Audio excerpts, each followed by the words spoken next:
Today's topic is managing inequivalence, exploring Dryden and Schleiermacher's different approaches in translating.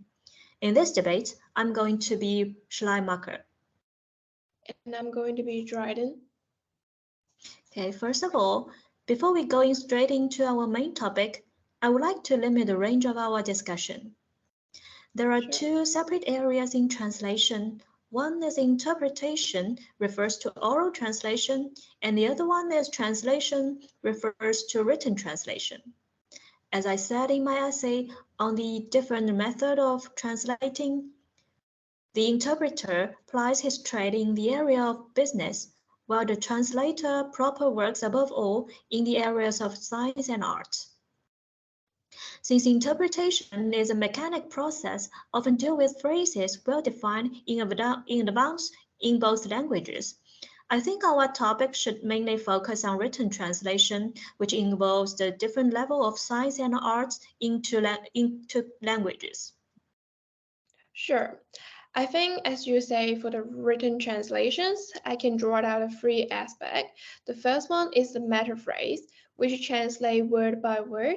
And the second one is the paraphrase, which is getting the sense from the original work and added to the target language. Lastly, and the most important one is the imitations, which instead of the word and the sense, by getting the hints from the original text to translate it to the target text. All right. Do you think these three aspects can bring the equivalence between languages?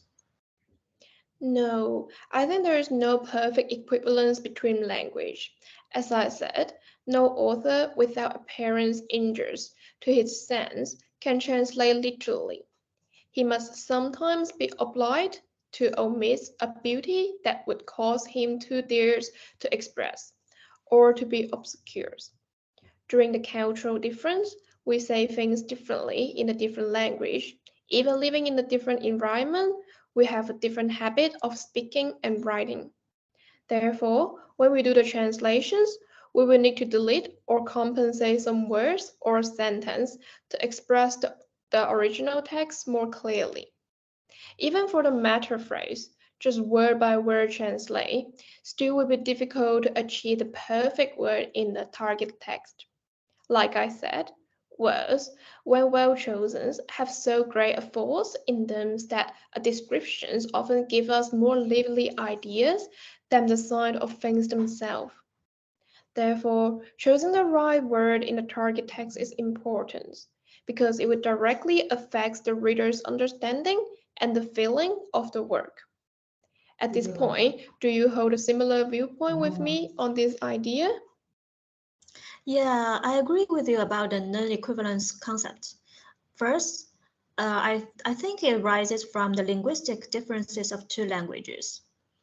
The further removed they are from one another in etymology and years, the more it will be seen that not a single word in one language will correspond perfectly to a word in another, nor does any pattern of declension in the one contain precisely the same multiplicity of relationships as in another.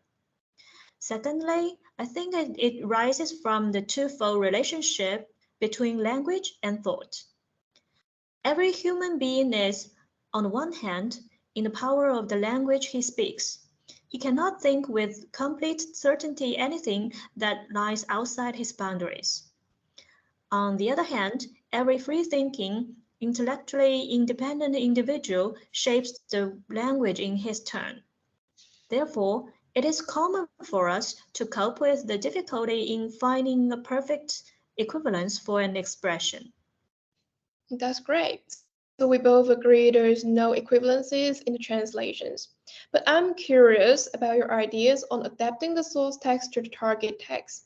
Can you tell me how do you do to manage the non-equivalency?